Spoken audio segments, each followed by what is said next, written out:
ये द्वारकापुरी मैंने तुम्हारी सुरक्षा के लिए बनाया। यहाँ कोई भी आपको सता नहीं सकता। भगवान द्वारका के राजा बने हैं। कुछ लोग कहते हैं भगवान वृंदावन के राजा हैं। नहीं नहीं, वृंदावन में तो संतों की सेवा करते कन्हैया। आप लोग आओगे तो भगवान भी आपको प्रेम करेंगे। वृंदावन ऐसा था, मैं निज भक्तन हाथ दिखाऊं, आठों पैर हृदय में रखूं, एक पलक नहीं बिसराऊं, मैं निज भक्तन हाथ दिखाऊं। मैं तो अपने भक्तों के आगे दिखने के लिए तैयार हूं। भगवान दिख जाते हैं प्रेमियों के हाथों से। तो भगवान से पूछो क्या आप वृंदावन के राजा हो? भगवान मना कर देंगे, बोले नहीं नहीं, वृंदावन के राजा तो राधा रानी है, मैं तो द्वारका का राजा हूं। आज भगवान कहाँ के राजा बन गए? सब बच्चे बताइएगा, बोलो द्वारकाधीश की।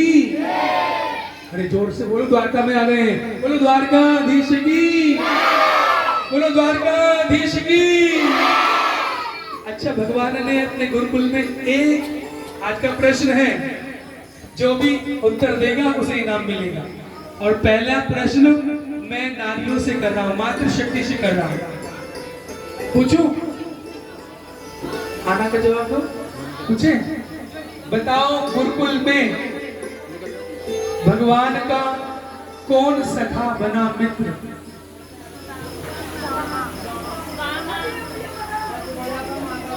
ऐसे बताना चाहिए कि हाथ उठाना चाहिए? अब बताओ इनाम किस किस को? सबने तो बोल दिया, केवल हाथ उठाना चाहिए। बोलो राधे राधे। अब ये प्रश्न कैंसिल। दूसरा प्रश्न करेंगे। भगवान के सखा बने थे, और वो भी कैसे? देखो भगवान श्री कृष्ण कितना भाव रखते हैं, कितना भाव देते हैं। सुदामा ब्राह्मण पंडित जी छोटे से बालक है, 10-12 साल के, पैदल घर से गुरुकुल जा रहे थे। एक लंबा कांटा उनके चरण में चुभ गया, और भगवान के पिता वसुदेव जी उनका नाम चढ़ाने के लिए भगवान का गुरु जी के गुरुकुल में लेके जा रहे थे। कन्हैया ने कहा ठहरो ठहरो, रथ रोको, क्योंकि ब्राह्मण देवता रो रहे थे।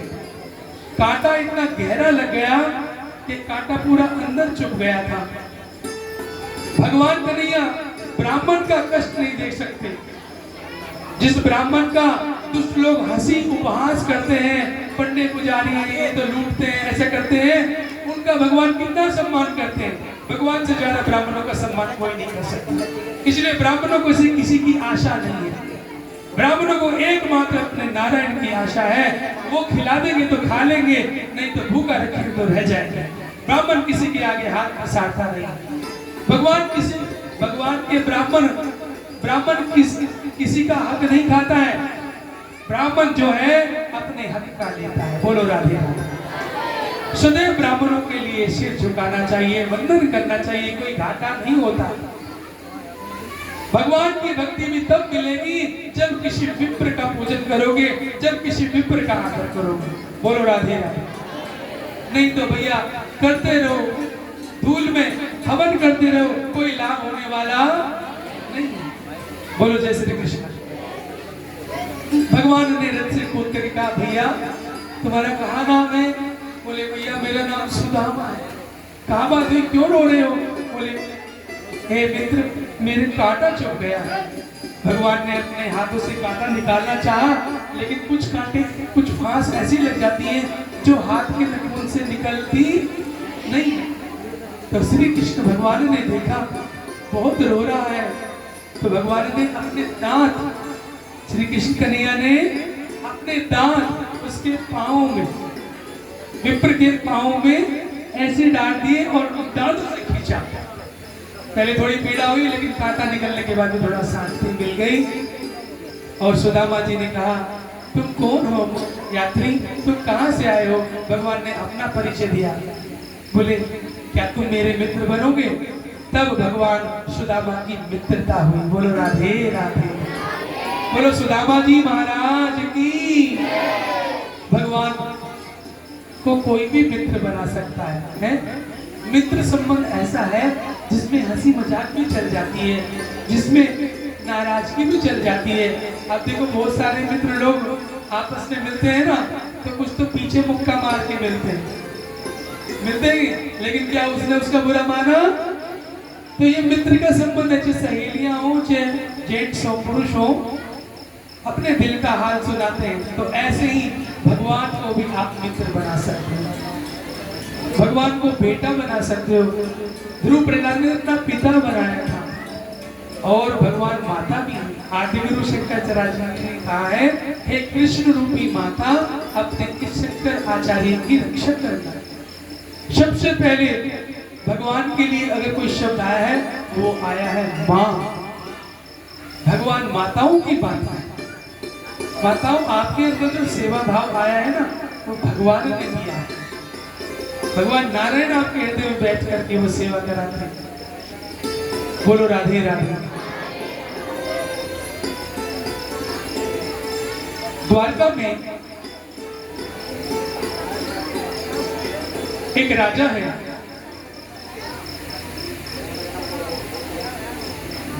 इन राजा की 5 संतानें हैं, जिसमें इनकी बेटी जो है रुक्मिणी आए दिन भगवान श्री कृष्ण के बारे में चर्चा सुनती थी। इनकी जो राज्यसभा होती थी, राज्यसभा में दूर दूर से संत महात्मा आकर के श्री कृष्ण की महिमा गाते थे। जब श्री कृष्ण कहाँ थे? गोकुल में। गोकुल की लीलाओं से रुक्मिणी जी ने श्री कृष्ण की कथा सुनी, और जो जिसकी चाहते प्रशंसा सुनता है, जो जिसके बारे में महिमा सुनता है, सुनने वाले को उससे थोड़ा सा क्या हो जाता है? प्रेम हो जाता है, लगाव हो जाता है। जैसे एक छोटा सा एग्जाम्पल दे रहा हूँ, पता नहीं आप लोगों को अच्छा लगेगा नहीं, लेकिन समझाने के लिए बता रहा हूँ। आपके आसपास में कहीं मेला लगा और लोग बाग मेले में जा रहे हैं, आकर के गांव में बता रहे हैं, अरे भाई बड़ा अच्छा मेला लगा है भैया, इतना बड़ा झूला है, अगली बार तो सर्कस भी अच्छी आई है और ऐसे खेल है, ये है। तो जो सुन रहा है ना उसके मन में क्या होगा कि मेले को देखना, बोलो बोलो। ऐसी रुक्मिणी छोटी बच्ची थी, आए दिन वहां श्री कृष्ण की कथा होती थी। आज श्री कृष्ण भगवान ने वहां गोकुल में पूतना को मार डाला है, आज श्री कृष्ण ने गोवर्धन उठाया है, आज श्री कृष्ण ने कालिया को पटक दिया है। तो ये छोटी सी श्री कृष्ण की हो गई। बोले अगर मैं किसी से विवाह करूंगी तो वो कृष्ण ही होंगे। लेकिन इनका भाई था शिशुपाल, बड़ा खतरनाक था। है? कभी कभी ऐसा होता है, प्राय आप लोग भी जानते होंगे, एक जाति में एक वर्ण में कोई लड़का है और उसका दोस्त भी है, तो उसकी बहन है दोस्त की, तो वो अपनी बहन का रिश्ता देख करके अपने दोस्त का कि हाँ अच्छा काम नौकरी है, पैसे वाला है, तो अपने पिताजी कहते कि मेरे दोस्त से मैं अपनी बहन की शादी करूंगा। तो शिशुपाल ने भी यही काम किया। यहाँ जो रुक्मिणी जी भगवान श्री कृष्ण के सपने देख रही थी, क्या हो गया? दूध में खटाई पड़ गई और बोले कि तुम्हारा रिश्ता तय हो गया है शिशुपाल से। शिशुपाल तो एक नंबर का मक्कार, राक्षस, जुआनी, शराबी, कबाबी। अगर किसी लड़की को ये पता लग जाए कि उसके शादी किससे हो रही, शराबी से हो रही, तो करेगी क्या? है रोती रोती कहाँ गई है? अपनी भाभी के पास में गई। 5 भाभियां थी, भाभियों ने बहुत प्यार करती थी इनसे।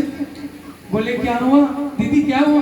बोले हुआ क्या, मेरा तो जीवन बर्बाद हो रहा और आप लोग ऐसे बैठी हो, मुझे बचाओगे नहीं? बोले बात तो बताओ ना शुरू से लेकर आगे तक। बोले मेरे भैया आपके पति मेरा रिश्ता वहां शिशुपाल से कराया, तो क्या चाहती हो?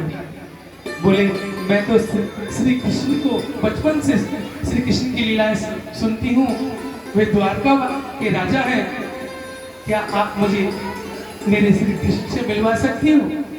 बोले द्वारकाधीश आपके मन में बसे हैं, तुम धन्य हो। बोले रुक्मिणी माता की, जन्मों जन्मों की भगवान की दासी है, लक्ष्मी का अवतार है रुक्मिणी जी। श्री कृष्ण किसके अवतार है? नारायण भगवान के, वो अवतारी भी है और नारायण भी।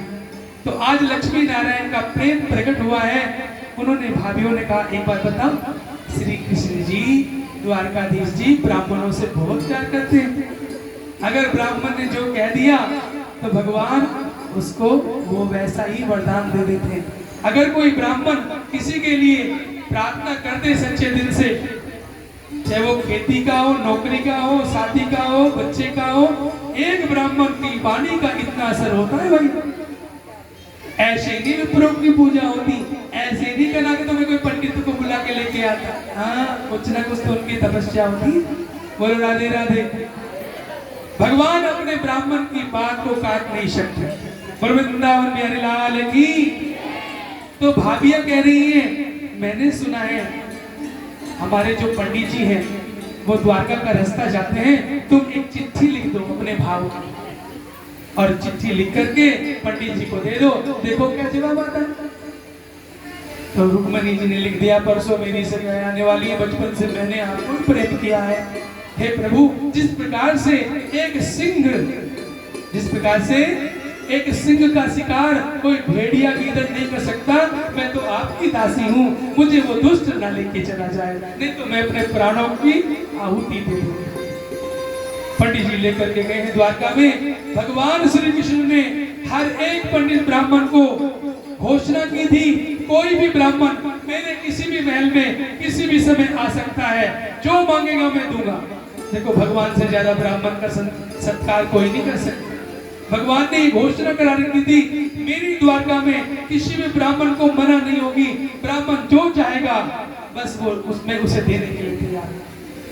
जब इनको सूचना मिली कुंडनपुर से, पंडित जी संदेश पत्रिका लेके आए रुक्मिणी महारानी की, राजकुमारी जी की, तो भगवान ने उनका सत्कार किया, अपने हाथों से भोजन कराया और कहा, महाराज जी आप ये पत्रिका खुद पढ़ के सुना दो।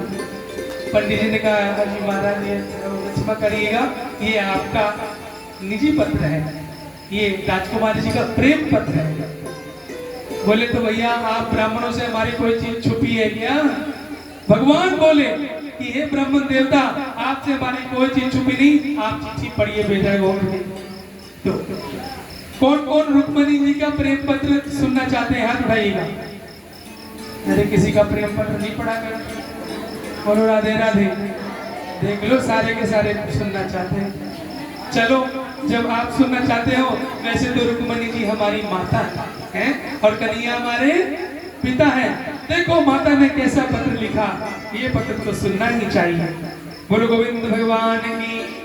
देखो कितनी मर्यादा का पत्र है। आजकल के लोगों की तरह नहीं व्हाट्सएप पे कूड़ा कबाड़ लिख देते हैं, नहीं, ऐसे नहीं। मर्यादा, पल पल पे मर्यादा है।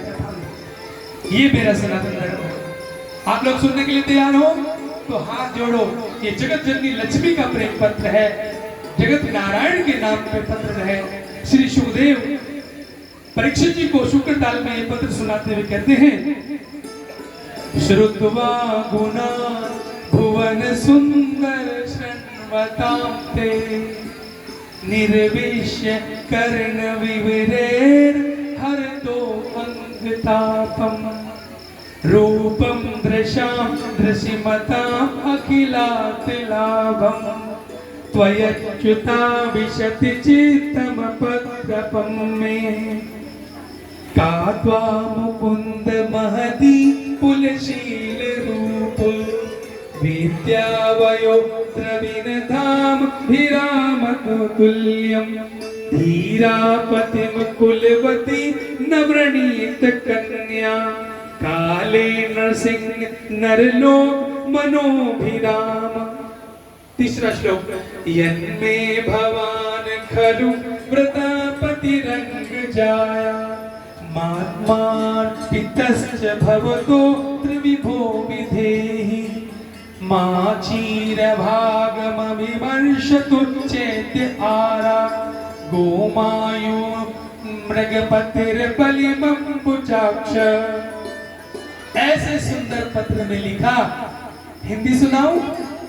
कितने से काम चल जाएगा? पूरा ही सुन के छोड़ोगे हैं? तो छोड़ भी दोगे कि नहीं?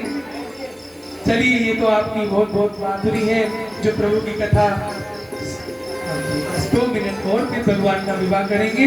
जरा माला बना लीजिए, 2 माला बैठ जाइए करके। माता रुक्मणी कहती हैं श्रुत्वा गुणान, श्रुत्वा कहते हैं सुना, गुना माने गुणान, आपका गुण। हे कृष्ण, हे द्वारकाधीश, मैंने बचपन से आपका ही गुणगान सुना है। और भुवन सुंदर शृण्वताप्ते, हे प्यारे तुम कौन हो? श्री कृष्ण कौन है? बोले भुवन सुंदर। भुवन कितने होते हैं भैया? 14 भुवन है। 7 तो ऊपर के भूर भुवा सुवा महा जन तप और स्वर्ग आदि, 7 नीचे के, इस पृथ्वी से नीचे भी दुनिया है। वो वैज्ञानिक को नहीं पता, वो तो भक्ति वाला जानता है। नीचे अतल, सुतल, वितल, तलातल, रसातल, महातल, और फिर नीचे शेषनाग जी का पाताल, और उसके नीचे भी कई हजार योजन के नीचे शेष जी के फने हैं। कितने अनंत फने हैं। उनमें ये हमारी जो पृथ्वी माता है एक दाने की तरह लुढ़क रही है। बताओ कितनी बड़ी सृष्टि भगवान जानते हैं। तो कह रही है रुक्मणी जी ध्यान से सुनो भगवान का पत्र, भगवान के नाम पे। बोली निर्विश्य कर्ण विवरे, आपका गुणगान मेरे कान में जब से आया तब से मेरे हृदय में आपके लिए प्रेम हो गया है। अब अपनी दासी को स्वीकार करो। तो भगवान ने पंडित जी कहा, पंडित जी चलो रथ पे तैयार हो। और भगवान वहां आए हैं द्वारका में। जौन सा स्थान तय था देवी मंदिर। थोड़ा मैं निवेदन करूंगा जो हमारे जो वीडियोग्राफर हैं, सबसे पहले एक थाली रुक्मणी जी को सजा करके देवी पूजन के लिए मंदिर में लाया जाएगा। और वहां आप अपने कैमरा आदि लगा लीजिएगा और भगवान द्वारकाधीश को यहाँ विराजमान कीजिए। एक आसन पर कुर्सी पे लेकर के आइए। अब भगवान की वो जोड़ी आ रही है। सब लोग भगवान के लिए जयकारा लगाएंगे। बोलो रुक्मणी मैया की, बोलो द्वारकाधीश की। तो रुक्मणी मैया द्वारका पूजन गौरी पूजन के लिए आ रही है। शिव जी के मंदिर में एक लोटा जल भी ले देना, उनसे जल चढ़वाना। आइए हम लोग गौरी पूजन की कुछ चौपाइयां गाते हैं। माँ भोली माँ मेरी प्यारी प्यारी माँ, माँ भोली माँ मेरी प्यारी प्यारी माँ। बोलो माँ अम्बे माँ जगदम्बे प्यारी माँ। ओ जय जय गिरवर राज किशोरी, जय महेश मुख चंद्र चकोरी, जय गजवदन षडानन माता, जगत जननी दामिनी स्तुति गाता, नहीं तब आदि मध्य अवसाना, अमित प्रभाव वेद नहीं जाना, अमित प्रभाव वेद नहीं जाना। पति देवता सुधिय बहु मात प्रथम तब रे, महिमा अमित न जानही। देखो माता भगवती पार्वती जैसे गौरी मैया सबसे पहले गौरी पूजन करेंगी। हाँ बस इतना बहुत है, इतना पर्याप्त है। आप लेकर के पहुंचिएगा और उधर से लेकर के आएंगे। बोलो गोविंद जय जय, गोपाल जय जय। तो कुर्सी भगवान रुक्मणी और द्वारका के लिए आगे कुछ आ देंगे यहाँ सामने। और ये खाली कुर्सी नहीं, कोई इन पे दुपट्टा डाल दो।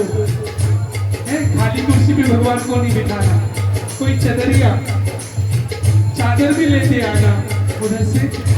दोनों के लिए कोई शॉल हो, कोई कंबल हो अच्छा सा। खाली कुर्सी पे भगवान को नहीं बिठाना। हो लगे दूल्हा सा तू दिलदार सामने, लगे दूल्हा सा तू दिलदार, तेरा किसने किया श्रृंगार सावरे, तेरा किसने किया श्रृंगार सावरे। आज मेरे भगवान की शादी है और जो भी माताएं आप जरा रुक्मणी जी की तरफ हो जाना है। भाई लोग जो बड़ी उम्र के हैं वो पिता की तरह कन्यादान करेंगे। ये अवसर बार बार नहीं आता है। तो यहाँ कन्यादान की भी रस्म होगी, भगवान का तिलक पूजन होगा और खूब धूमधाम से आज मेरे कन्हैया का विवाह उत्सव मनाएंगे। हो लगे दूल्हा सतू दिलदार सांवरे, दिलदार सांवरे, तेरा किसने किया श्रृंगार सांवरे, तेरा किसने किया श्रृंगार सांवरे। अरे बोल कन्हैया बोल, तुझे मैं कौन सा भजन सुनाऊं, बोल कन्हैया बोल, तुझे मैं कौन सा भजन सुनाऊं। ऐसा कोई राग बता दे, मैं तू नाचे मैं गाऊं, ऐसा कोई राग बता दे, तू नाचे मैं गाऊं।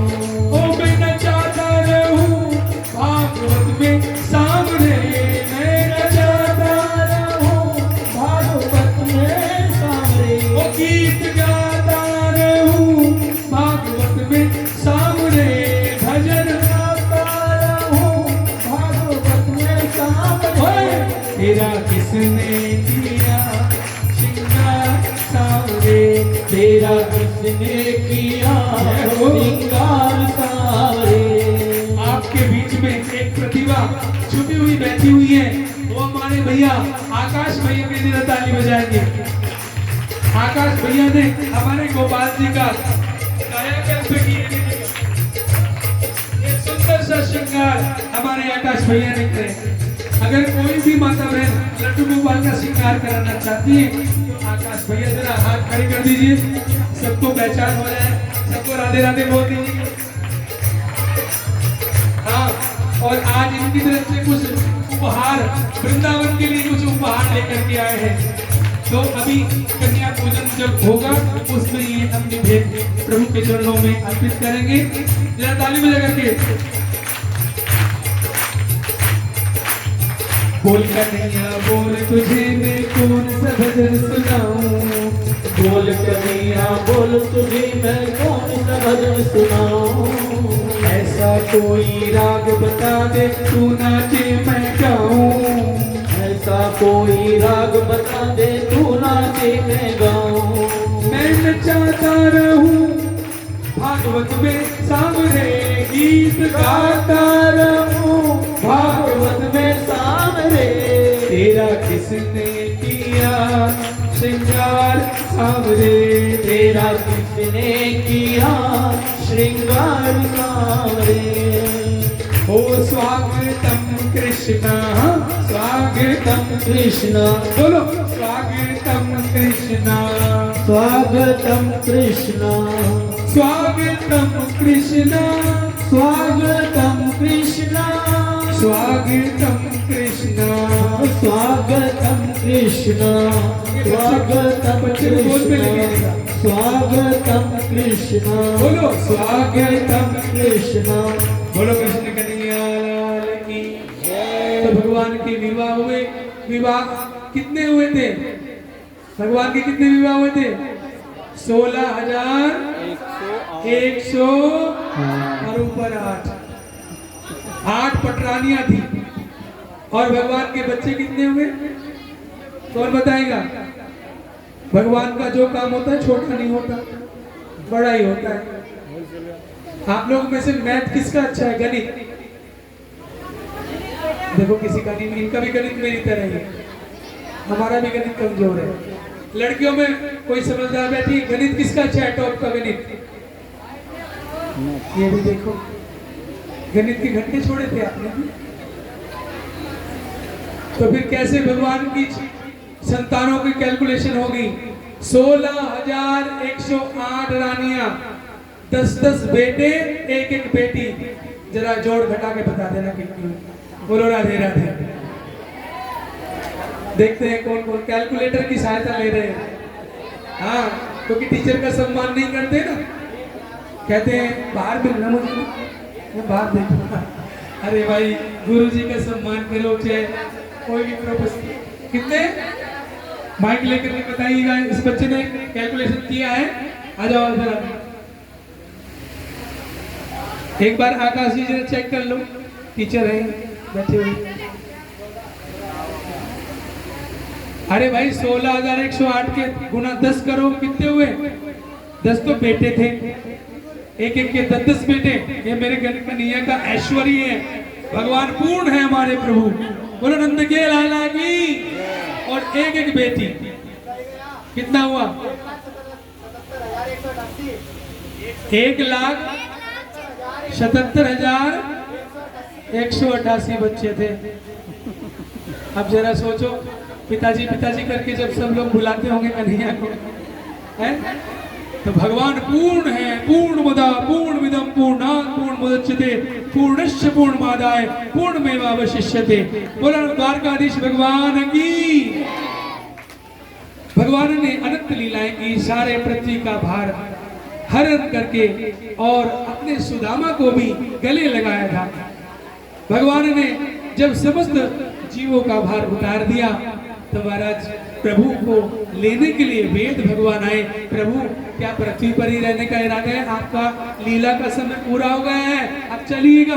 हमारे सभी देवी देवता थालियां लेकर के आरती की तैयारी खड़े हुए हैं। तो भगवान ने कहा एक रूप से तो मैं अपने धाम में जाऊंगा और एक रूप से भागवत में विराजमान हो जाऊंगा। इधर देखिएगा, भगवान कहाँ गए?